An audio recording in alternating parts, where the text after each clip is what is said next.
오늘 하나님께서 우리에게 주시는 말씀은 마가복음 8장 1절에서 13절까지 저와 여러분이 한 절씩 교독하겠습니다. 제가 먼저 읽습니다. 그 무렵에 다시 큰 무리가 모여 있었는데 먹을 것이 없었다. 예수께서 제자들을 가까이 불러놓고 말씀하셨다. 저 무리가 나와 함께 있은 지가 벌써 사흘이나 되었는데 먹을 것이 없으니 가엾다. 내가 그들을 굶은 채로 집으로 돌려보내면 길에서 쓰러질 것이다. 더구나 그 가운데는 먼 데서 온 사람들도 있다. 제자들이 예수께 말하였다. 이 빈들에서 어느 누가 무슨 수로 이 모든 사람을 먹을 빵을 장만할 수 있겠습니까? 예수께서 그들에게 물으셨다. 너희에게 빵이 몇 개나 있느냐? 그들이 대답하였다. 7개가 있습니다. 예수께서는 무리에게 명하여 땅에 앉게 하셨다. 그리고 빵을 들어 감사기도를 드리신 뒤 빼어서 제자들에게 주시니 사람들에게 나누어 주게 하시니 제자들이 무리에게 나누어 주었다. 또 그들에게 작은 물고기 몇 마리가 있었는데 예수께서 그것을 축복하신 뒤에 그것도 사람들에게 나누어 주게 하셨다. 그리하여 사람들이 배불리 먹었으며 남은 부스러기를 주워 모으니 7광주리에 가득 찼다. 사람은 4,000명쯤이었다.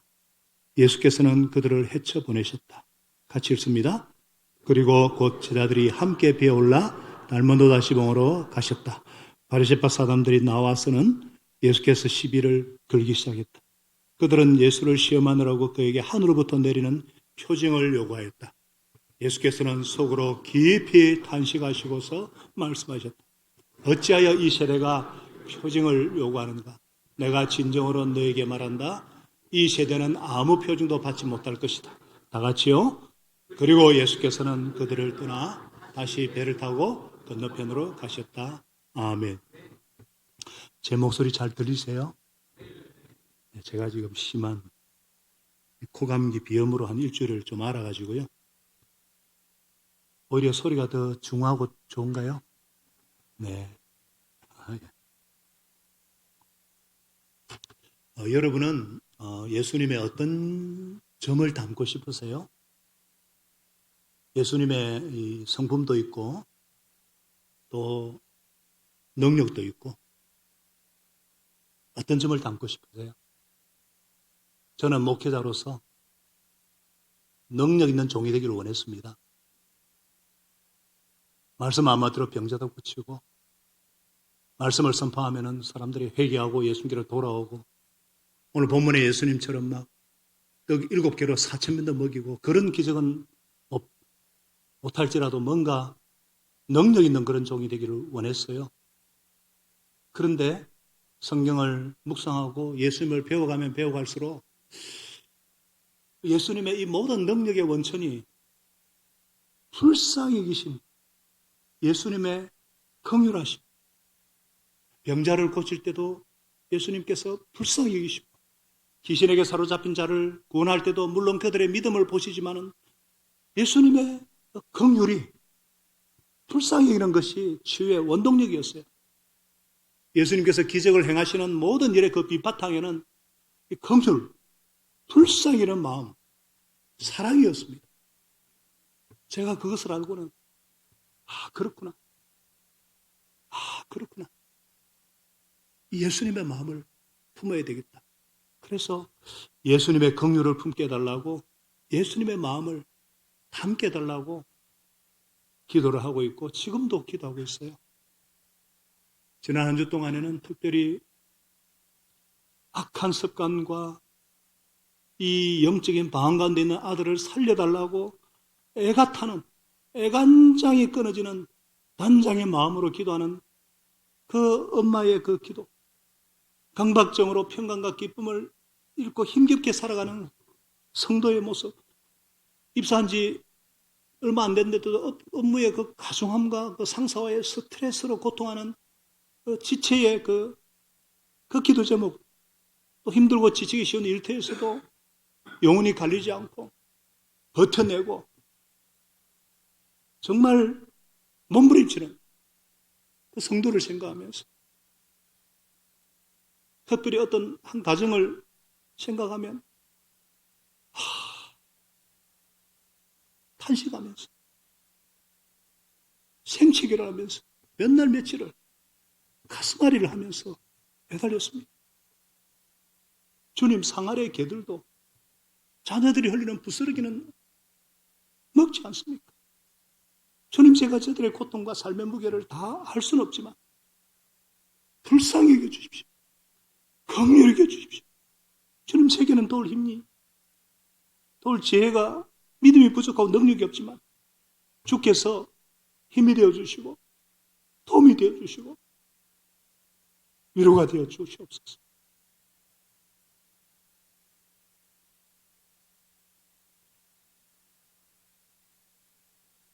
그 사업 문제 때문에, 집의 문제 때문에 매달리는 그 성도들을 생각하니까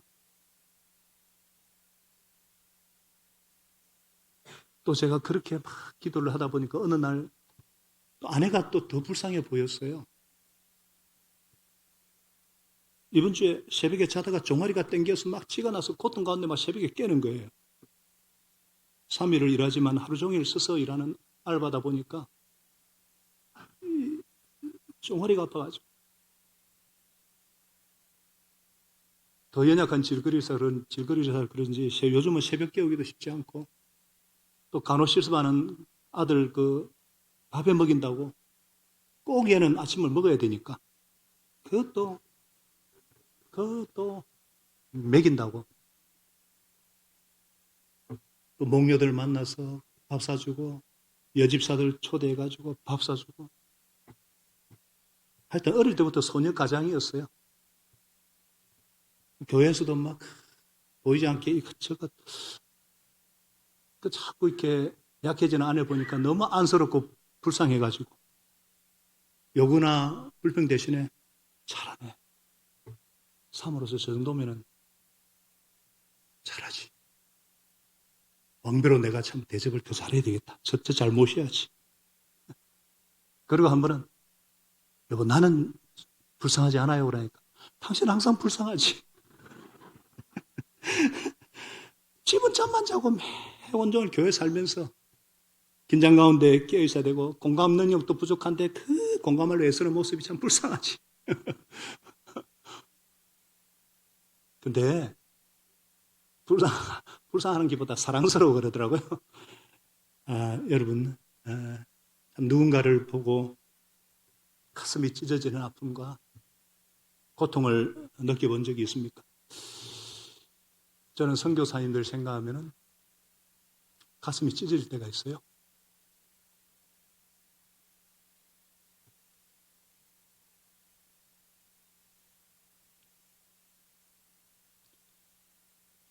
평생을 선교지에서 수고하고 보낸 우리 장순영 선교사님 내일 고신의료원에서 정밀 검사를 하는데 위 내시경에 덩어리가 있대요. 하나님께서 양성으로 반병나게 해주시도록 또 초기가 되어서 치료에 광선을 발해 주시도록 기도해 주시기 바랍니다. 긍휼히 여기는 것은 강력한 감정의 상태에 행동하지 않을 수 없는 그런 마음이에요. 예수님은 악한 딸을 둔 귀신 들린 딸을 둔 여인의 그 간청에도 응답하셨고요. 귀먹고 말 듣는 사람을 보시고 탄식하시고 에바다 열려라. 예수님은 믿음에 대해서 반항하시지만 어떤 형편과 처지에 대해서 너무너무 가슴 아파하시는 너무너무나 아파하시는 것을 보게 됩니다. 오늘 말씀도 마찬가지예요. 오늘 말씀도 오병이어 같은 기적이지만은 또 칠병이어 기적을 일으키는데 장소와 대상이 다른데 이 기적의 배경이 뭐냐 하면은 2절이 배경이잖아요. 천무리가 나와 함께 있은 지가 벌써 사흘이나 됐는데 먹을 것이 없으니 가엾다. 불쌍하다 이 말이에요. 예수님께서 사흘 동안이나 말씀을 가르치시고 지치고 그렇게 피곤한데 한 대상을 상대로 이렇게 오랫동안 가르친 적이 잘 없는데 그러면서도 먹을 것이 없어서 불쌍하다. 복음서 곳곳에서는 예수님의 그 불쌍이라는 마음이 표현되어 있는데요. 누면 소경을 보고도 그렇고, 귀신 들린 아이를 둔 아버지를 볼 때도 그렇고, 문둥병자를 볼 때도 불쌍히 계시고, 같은. 그런데 사실은 우리는 그렇잖아요. 우리가 누가 곁에 있어서 살이나 붙어 있으면은 저나 여러분이 막 성가시지 않겠어요? 좀 가라, 좀. 살이나 있으면은 좀 냄새도 나고 좀 가라, 좀. 힘든 일인데 예수님은 불쌍히 있다는 거예요, 불쌍히. 내가 그들을 굶은 채로 내가 집으로 보내면 길에서 쓰러질 것 같아. 그 가운데는 먼 데서 온 사람들도 있는데 예수님은 유대인이건 이방인이건 이렇게 불쌍히이시는 거예요. 이 불쌍히 이런 걸 긍휼이라고 그래요. 원어에 보면은 이게 무슨 뜻이냐? 애가 타는 거예요. 창자가 끊어지는 듯한 아픔이에요. 단장의 미아리 고개라 그래요. 단장, 애가 타는 거예요. 창자가 끊어지는 거예요. 예수님의 이 마음이 구원의 시작이고 구원의 완성이고 알파요 오메가예요. 이 긍휼함, 이거는 말씀드리지만 행동하지 않을 수 없는 마음의 어떤 강력한 감정의 상태인데 예수님을 닮아간다는 거, 예수님을 따라간다는 것은 무엇이냐? 이 마음이 생기기 시작한다는 거예요. 이 마음을 품기 시작한다는 거예요. 그전에는 그렇게 보이지 않았는데 오히려 믿고 성가시고 귀찮고 그런 사람이었는데 점점 눈앞에 아른거리고 기도하면 막 얼굴이 떠오르고 그 형편이 이제 안 됐고 막 불쌍해지는 거. 어떤 분이 그런 간증을 하더라고요. 변화되고 난 뒤에 아내를 보고 왜 그렇게 나를 위해서 그렇게 밤마다 내 발을 잡고 붙잡고 기도했냐 그러니까 내가 그렇게 불쌍하더냐고. 내 사는 게 어땠어? 그러니까 아내가 불쌍했다는 거예요. 밤마다 술에 쩔어가지고 저러다가 지옥에 떨어질 것 같아가지고 불쌍해가지고 불쌍한 마음이 들어서 발을 붙잡고 기도했다는 거예요. 술집가만 가고 교회에 갈 수 있도록 돈은 좀 못 벌어와도 좋으니까 주님 뜻대로 살게 해달라고. 같이 사는 부부지만 어느 날 불쌍히는 마음이 생긴다. 돈이나 더 벌으면 좋겠다. 이게 아니라 불쌍히는 마음이 생긴다. 이게 사랑이거든. 저를 위해서 정말 오랫동안 기도한 분이 계시죠. 저 목자인데요. 진짜 기도의 종인데 제가 한 번은 왜 그렇게 기도를 그렇게 하십니까? 또 제가 아직도 예수님도 모르는데 꼭 성경 보고 끝나면 저보고 기도하라 그래요. 저를 위해서 얼마나 기도를 해주는지 왜 그렇게 기도하십니까? 제가 불쌍하대요. 속에 진짜 화나. 내가 왜 그렇게 불쌍하다고? 내 지금 잘 살고 있는데 왜 내가 불쌍하냐고. 근데 제가 예수님 만나보니까 알겠더라고요. 제가 얼마나 불쌍했겠어요. 영적으로 꽉 막혀가지고 지옥을 향할 수밖에 없는, 그런데도 진리를 몰라가지고 늘 목말라가지고 허덕이는 저를 보고 그렇게 불쌍해가지고 그렇게 기도를 했다는 거예요. 그 기도 때문에 제가 여기 서 있습니다. 이게 목자의 마음이잖아요. 여러분, 우리가 이 자리에 앉아 있을 수 있는 이유, 이 자리에 앉아 있는 근거, 이 자리에 앉아 있을 수 있는 특권의 출발점은 바로 예수님의 불쌍히 여기는 마음, 예수님의 긍휼이에요. 이게 목자의 마음이고 이게 하나님의 아버지의 마음이에요. 이 마음이 없다. 크리스찬이 된다는 것은 이 마음을 가지는 거예요. 우리에게는 이 마음이 없습니다. 우리는 그렇잖아요. 어떤 혈연이나 이해관계가 아닌 어떤 사람 볼 때 불쌍하다.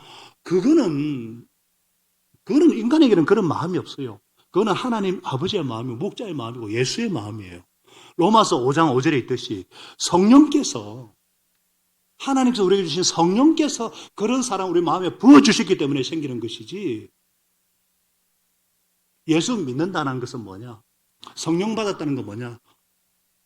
사랑의 본체이신 하나님의 사랑을 깨닫고 그 사랑을 받고 이제는 그 사랑으로 불쌍하기는 마음, 연민이 생기기 시작하는 것, 그게 예수 믿는 자의 증거고 성령 받은 자의 특징이고 하나님의 사랑의 본체인 자녀의 모습인 것을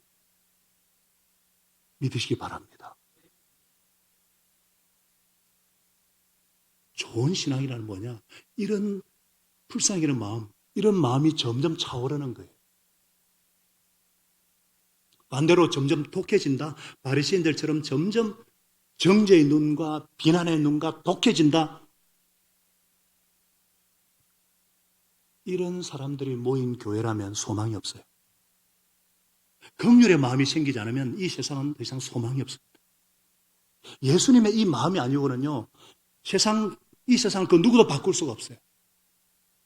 막 죄지은 사람을 막 겁박을 하고, 막 감옥에 집어넣고, 막 벌을 주고, 두려워는 하는 체 하지만 속이 어떻게 바뀝니까? 분노하고, 비판하고, 정죄하고, 심판으로 세상이 바뀝니까? 아니요. 더 악해지고, 더 이기적이 되고, 더 깜빡해지고. 그래서 예수님께서 머리를 불쌍히 여기시고 먹이고자 결정하신 거예요. 오늘 이 기적을 베푸는 동기는 예수님의 불쌍히는 마음. 예, 기적의 원동력은 예수님의 긍휼하심입니다. 그래서 먹을 것을 줘야 되겠다. 우리가 예수님을 닮기 원하고 또 닮아야 되고 제자가 되길 원하고, 아니 기적을 맛보기 원하면, 여러분 기적을 맛보기 원하세요? 정말 기적을 맛보기 원하시면 이 긍휼의 마음을 품어야 돼요. 이 예수의 마음을 먼저 품어야 돼요. 예수님께서 저들이 불쌍해서 그들의 실제 문제에 깊은 관심을 가지시고, 그래서 먹이고자 기적을 베푸시는 거거든요. 그래요. 예수님은 우리의 실제 문제, 우리의 필요에 깊은 관심을 갖고 계십니다. 제가 뭐라 그랬습니까? 예수님은 우리의 필요에, 우리의 실제적인 문제에 깊은 관심을 두고 채워주십니다. 예수님이 그들의 필요를 보셨잖아요. 그들의 배고픔을 아셨잖아요. 예수님은 민감하신 분이에요. 먹는 문제, 빵 문제, 이거는 실제 문제입니다. 이거는 민감한 문제예요. 사람은 먹어야 살죠. 이 문제처럼 절실한 문제가 어디 있습니까? 일평생 매일 당면하는 주제잖아요. 먹고 사는 문제가 해결되지 않으면 인간은 행복할 수가 없어요. 먹고 사는 문제가 해결되지 않으면 불안해요. 염려돼요. 배고프면 무슨 일을 못합니까? 배고프면 무슨 일이 일어날지 몰라요. 빵 문제는 해결돼야죠. 그런데 예수님은 우리의 이 빵 문제, 우리의 일상 문제에 깊은 관심을 두고 계십니다. 우리의 영적인 상태만 관심 있는 것이 아니라 우리의 작은 부분, 우리의 실제적인 필요, 우리의 배고프고 허기짐까지 다 아시는 거예요. 그래도 가정을 책임지기 위해서 그 피곤한 몸을 이끌고 출퇴근해야 되는 그 직장의 그 업무의 스트레스, 그 학과 시험에서 받는 스트레스, 그 인간관계와 장래 염려와 두려움에서 오는 그 스트레스까지 주님은 다 알고 계세요. 아시는 것만이 아니라 가엾게 불쌍히 여기십니다. 불쌍히 여기실 뿐만 아니라 그 필요를 채워주시는 하나님이십니다. 그것이 여러분들 안심하시기 바랍니다. 굶어 죽지 않을 것이라는 믿음을 갖게 되시기를 바랍니다. 우리의 필요에 관심을 가지시고 우리의 필요를 채워주심을 믿는다면 빵에만 마음이 뺏겨서 막 이리저리 막 떠돌지 말기를, 그 돈 몇 푼에 그냥 옮겨 다니고 그러지 말기를 부탁드려요.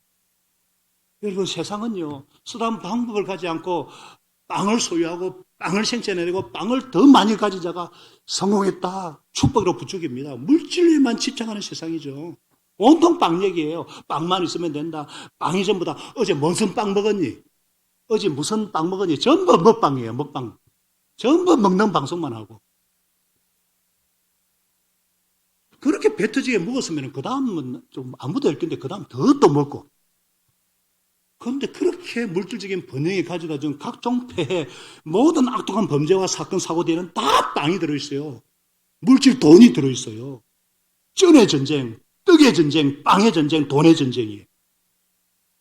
이거는 필요의 문제가 아니에요. 예수님도 일용할 양식을 구하라 그러셨어요.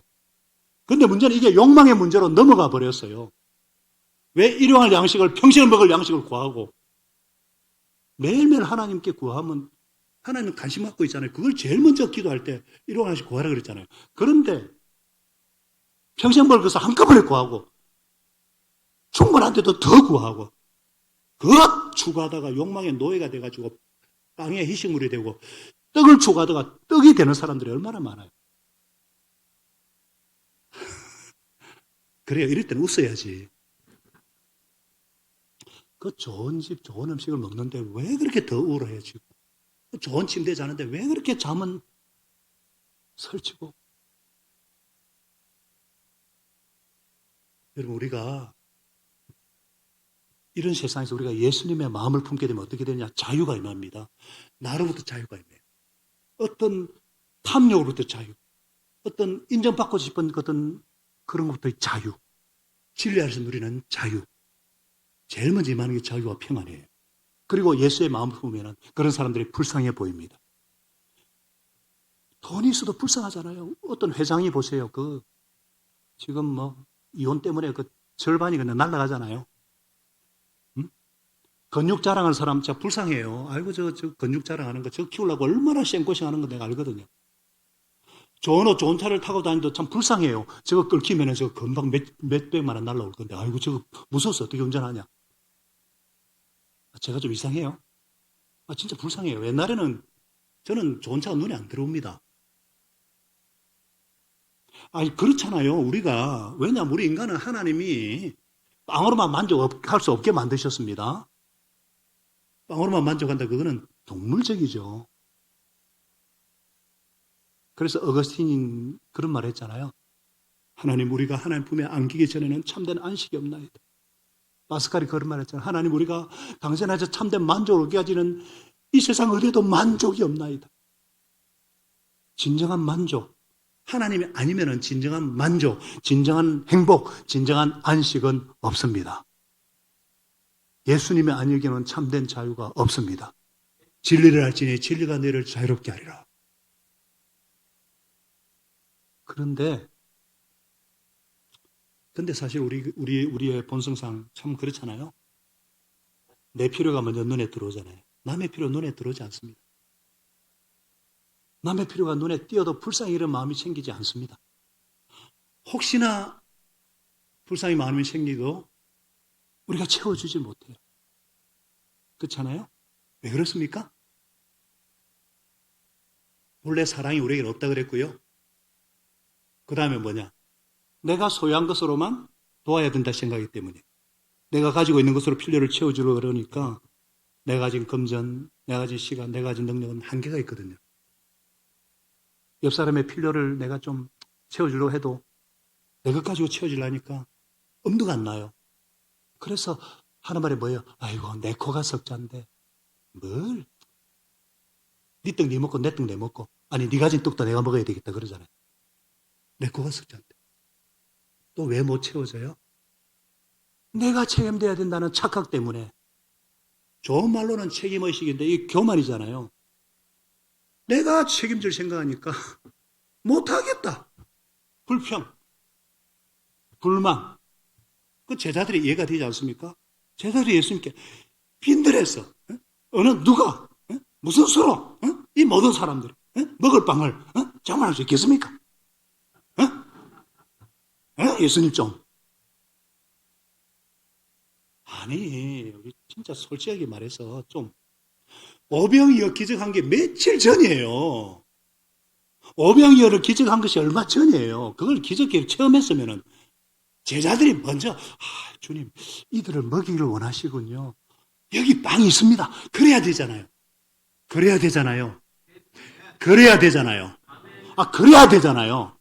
그게 정상 아니에요? 그런데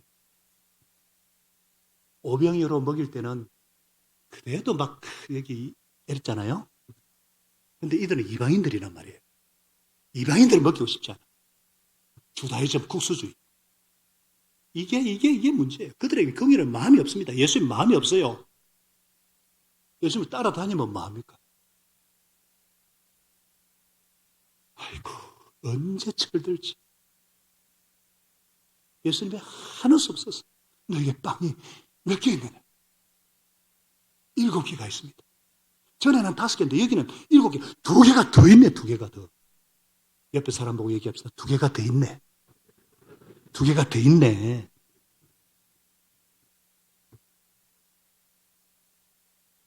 예수님이 그걸 들어서 감사하기도 하시고, 제자들 주니까 제자들이 또 그것을 또 나눠주시고, 물고기도 몇 마리, 두 마리인지 모르겠지만 하여튼, 그 칠병이어라 그러지만 하여튼, 그것도 예수님이 축복하신데 감사하고 나눠주니까, 자, 그들이 어떻게 됐습니까? 배불리 먹고 남은 부스러기를 주우니까 뭐라고요?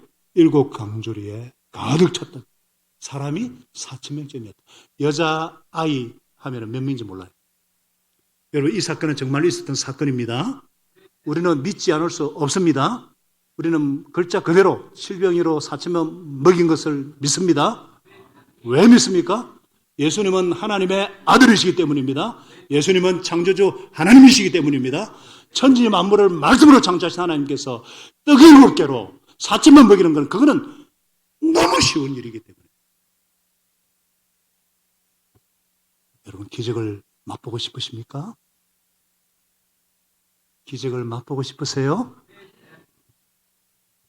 기적은 불쌍히는 긍휼에서 시작합니다. 그리고 기적은 나누어 줄 때 일어납니다. 예수님이 7개를 제자들에게 나눠주셨고, 제자들에게 나눠주니까 기적이 일어나는 거예요. 움켜쥐면은 쌓일 줄 알지만 아닙니다. 흩어 나눌 때 기적이 일어납니다.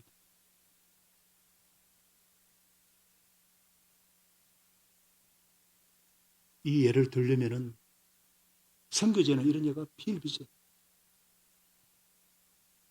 하나님은 기적이 필요한 것에는 기적을 베푸십니다. 너무 기적을 강조해도 의지해도 안 되지만 또 부인해도 그거는 안 됩니다. 하나님께는 기적이 일상이고 우리에게는 기적이죠. 내 힘으로 하려고 그러면은 안 됩니다. 못 하겠습니다. 그러는데 예수님이 하십니다. 기적은 예수님이 하십니다. 기적은 예수님이 하십니다. 우리는 순종만 하면 됩니다. 우리는 빵 7개를 주님께 드리는 순종만 하면 됩니다.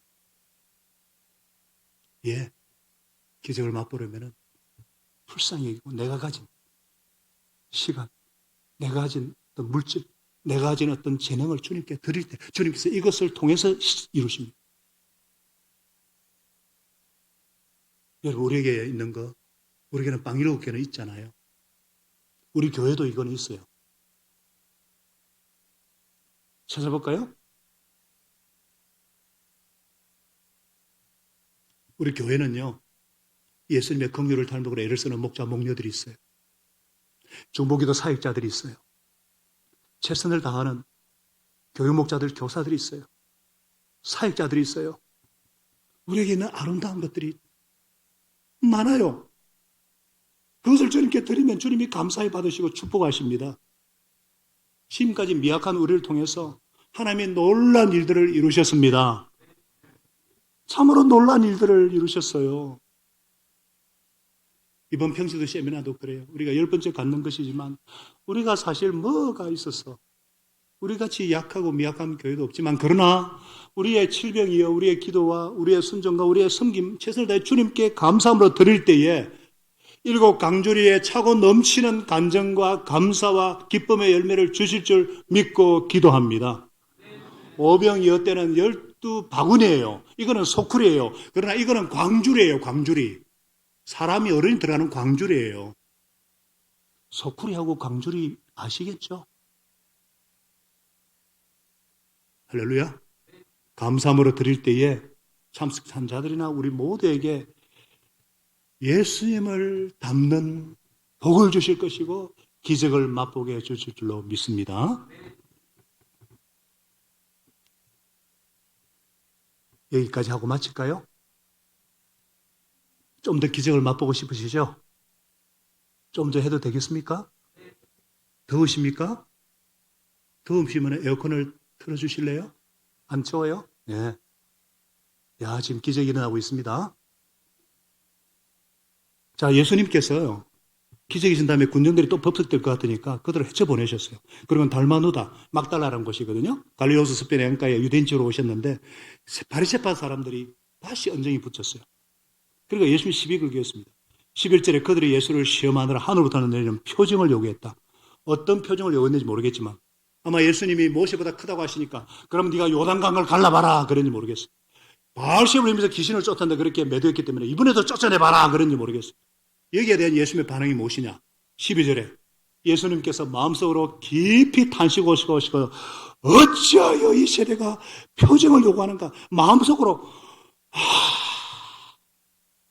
탄식을 하셨어요. 영적 지도자란 바리새인들이 이러니까 이 병행구절이 마태복음 16장인데 거기에서는 이 악하고 악독하고 음란한 세대가 표징을 요구하는구나. 악독한 그들의 모습. 음란이 뭐냐면 영적으로 음란한 모습을 말해요. 우상도 섬기고 하나님도 떠나지 않고 우상도 섬기고 이것도 좋고 저것도 좋고 여기 음란이란 말이에요. 음란. 마음이 정함이 없는. 예수님이 하늘나라 왕으로 오셨음에도 불구하고 뻔히 기적을 보면서도 불구하고 시험하는 악한 그들에게 진정으로 너에게 말한다. 이 세대는 아무 표징도 받지 못할 것이다. 거절하셨어요. 왜 거절하셨는가? 왜 거절하셨을까? 이 사람들은 안 믿기로 작정한 사람들이에요. 안 믿기로 결정한 사람들. 사랑하는 여러분, 우리의 마음 안에 있는 믿음의 태도는요, 이미 결정되어 있어요. 무슨 말이냐면은, 그 사람의 말에 액면과 조건 없이 내가 믿기로 결정하는 믿음의 태도가 있는 반면에, 저 사람이 무슨 말을 하든 믿지 않기로 결정하는 태도가 내 마음에 있어요. 이런 믿음을 의심이라고 불러요. 이미 의심하기로 결정하는 거예요. 나는 저 사람이 무슨 말해도 안 믿을 거야. 저 사람이 절대 저 사람 믿을 수 없는 사람이야. 딱 무슨 말 하건 표정을 짓건 딱 의심하는 거. 이렇게 마음을 닫은 자들에게는 어떤 표징과 기적을 보여줘도 소용이 없다는 것을 예수님이 알고 계십니다.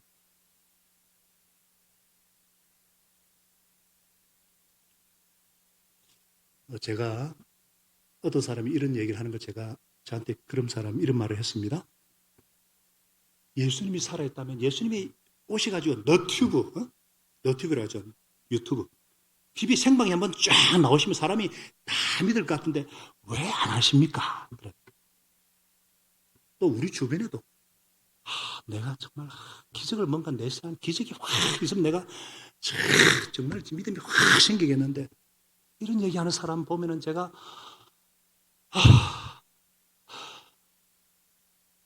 안 따라하겠습니다. 갑갑하고 정말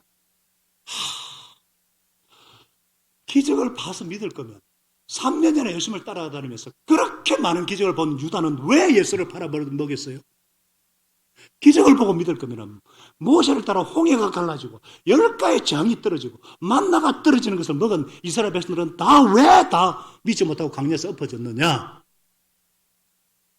기적을 봐가고 믿어지는 것이 아니기 때문에. 천국가 적을 보여줘도 그거는 내파 문제다 했었고 엉뚱한 소리를 하니까. 여러분 사실 표징은 안 믿는 사람 믿으라고 주신 게 아닙니다. 믿는 사람들에게 믿음을 경복하게 하게 주신 거예요. 예수님이 많은 표징을 행하시겠잖아요. 그리고 부활하신 뒤에 제자들에게 뭐라 그랬습니까? 믿는 사람들에게 이런 표징이 따를 것이다. 분명히 믿는 사람들에게 표징이 따른다 그랬어요. 세방은 말하고 귀신 집어들고 독을 마시고 아픈 사람 손을 난. 제가 참 할 말이 많지만 그래서 제가 늘 말씀드리지만 믿음은 결정입니다. 따라서 믿음은 결정입니다. 내가 기적을 보고 체험해서가 아니라 내가 믿음하라는 근거가 한 60%, 70% 있다고 생각할 때는 딱 믿기로 결정하고 나면 나머지 34%는 30, 40% 하나님이 채워주십니다. 믿고 난 다음에 표징이 따르는 거예요. 그러니까 한참 세월이 지나다 보면은 뭐 믿음이 생기겠지. 뭐 내가 교회 다니다 보면은 뭐 성품도 좀 바뀌고 뭐 마음도 순화되고 그러면 뭐 소위 크리스찬이 되겠지. 천만에요. 그런 때는 안 옵니다. 결정하셔야 돼요. 내가 좀 더 생생한 어떤 기적을 이걸 보면 내가 믿게 되지 않을까? 3천만의 말씀이에요. 믿기로 결정하는 거예요. 그렇게 많은 기도, 그렇게 많은 기도응답을 경험하고 나서도 금세 까먹어버리고 조금만 힘들면 불평하고 뭔가 탁 놀라운 표정만 구하는 분들 딱 정하시기 바랍니다. 믿기로 딱 결정하는 거예요. 지금 예수님이 지금 그 얘기하고 있는 거거든요. 탄식하시면서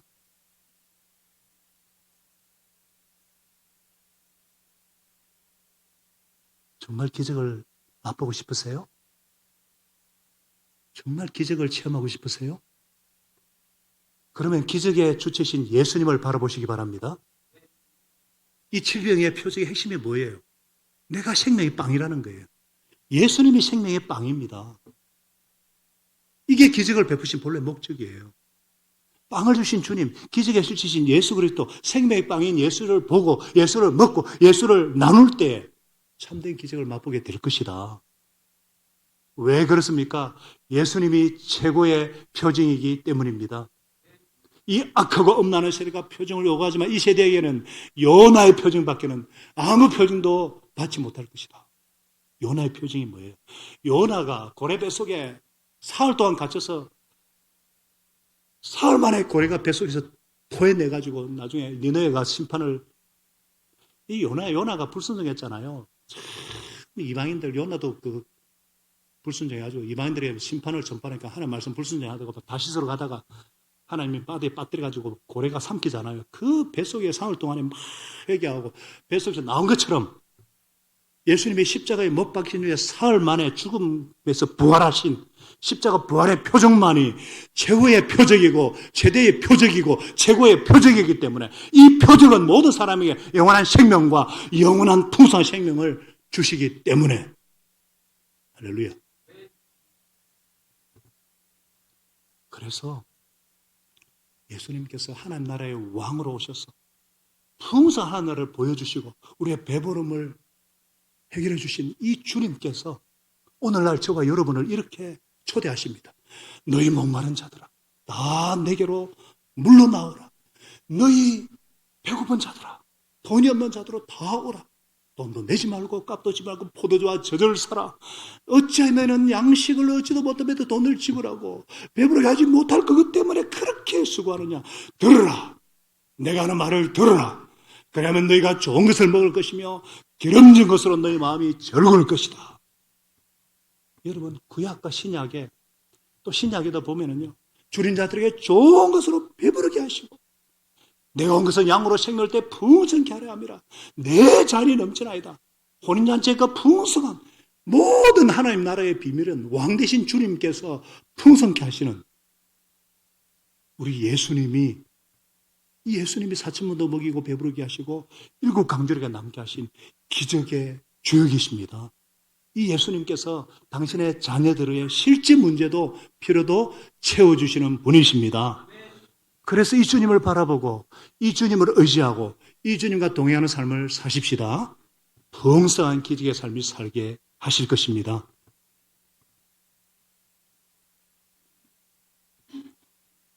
그래서 참된 신앙이란 대상이 중요하죠. 우리 믿음의 대상이신 예수 그리스도를 바라보는 것, 믿음의 창시자시고 완성자인 예수를 바라보는 것. 이 예수님, 다시 한번 제가 질문합니다. 기적을 맛보고 싶으십니까? 질병으로 4,000을 먹이도 7 강조를 거두게 하신 예수님을 바라봅시다. 이 주님을 놓치면 또 배고파요. 아무리 좋은 거 먹어도 또 배고파요. 결국 죽습니다. 그러나 예수는 영원한 생명을 주는 빵입니다. 빵이라는 말은 뭐예요? 매일매일 먹어야 되는 우리의 절대적인 존재, 우리 삶의 절대적인 존재라는 거예요. 예수님은 먹이시는 분이십니다. 예수님은 채워주시는 분이십니다. 매일 우리는 예수님이 필요해요. 매일 예수를 먹어야 된다는 거예요. 단 한 번도 예수님이 필요 없는 순간이 없어요. 예수님을 놓쳐서는 안 됩니다. 예수님의 생명의 빵이에요. 그래서 예수님 말씀하셨잖아요. 사람이 빵으로만 살 것이 아니라 하나님의 입에서 나오는 모든 말씀으로 살 것이다. 빵도 필요해요. 빵을 절대로 무시하지 않습니다. 빵도 필요하지만 빵으로만 안 돼요. 하나님의 입에서 나오는 말씀으로 살아야 돼요. 예수님의 생명의 빵이에요. 그래서 이 빵으로 충만해지면은 세상의 그 어떤 것에도 위축되지 않습니다. 왜 불안합니까? 물질이 많다고 불안이 없어질 줄 아십니까? 아니잖아요. 하나님의 말씀이 없어서, 예수님이 없으니까 불안한 거예요. 내 영혼이 결핍되니까, 말씀이 채워지지 않으니까 그 공허함을 그냥 엉뚱한 것으로 막 알코올로 막 이상한 것으로 막 중독으로 채우려니까 채워집니까 그게? 그런 자를 보고 예수님이 탄식하는 거예요. 언제 깨달을지, 영적인 무지 가운데 영적인 눈이 어두워가지고 깨달음이 복입니다. 우리는 더 많이 배워야 될 것이 아니라 더 많이 깊이 깨달아야 되는 거예요. 기적의 실체신 예수님에 대해서 눈이 열릴 수 있기를 바랍니다. 에바다 열릴 수 있기를 바랍니다. 그래서 저와 여러분이 참 땅인 예수님에 대해서 눈이 열리고 이 예수님을 먹고 갈증이 그치고 불안이 사라지고 참된 힘을 얻고 배부르고 풍성하게 되는 그런 삶을 우리 주님은 살게 하십니다. 그래서 썩어질 양식이 아니라 기적의 실체신 예수님께 시선을 고정하고 이 생명의 빵 되신 주님을 먹고 마심으로 우리 영혼의 풍성한 만족을 누릴 뿐만 아니라 이 예수님을 몰라서 육의 빵만을 추구하다가 이 배고픔과 영혼의 갈증으로 줄여들게 된 영혼들을 불쌍히 여기고 이 예수님을 나누는 기적의 삶을 체험하는 저와 여러분 되게 하시기를 예수님의 이름으로 축원합니다. 하나님 아버지,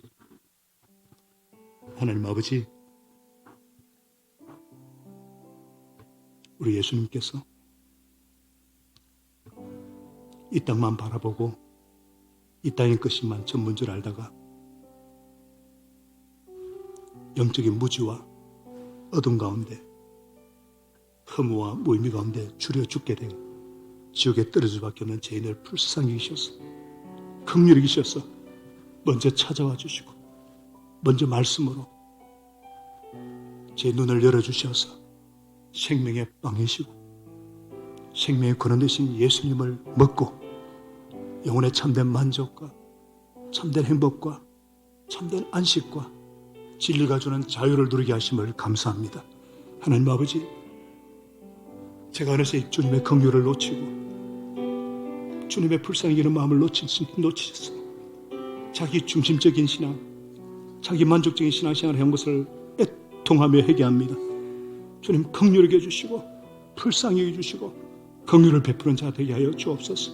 하나님 아버지, 우리가 주님을 더 닮기 원합니다.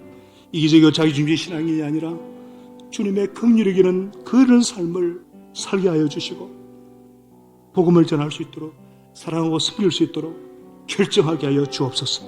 믿기로 결정하고 딱 마음을 정할 때 하나님께서 놀라운 은혜로 우리를 사로잡아 주시고 풍사 삶을, 기적의 삶을 체험하게 하실 줄로 믿습니다. 하나님 아버지, 우리에게 이 예수님의 긍휼을 품게 하시고 생명의 빵이신 예수 먹고 나눔으로 기적의 삶을 살고 수 있음을 믿고 이 놀라운 기적의 현장에 우리들을 인도하여 주시옵소서. 예수님의 이름으로 감사하며 기도합니다. 아멘.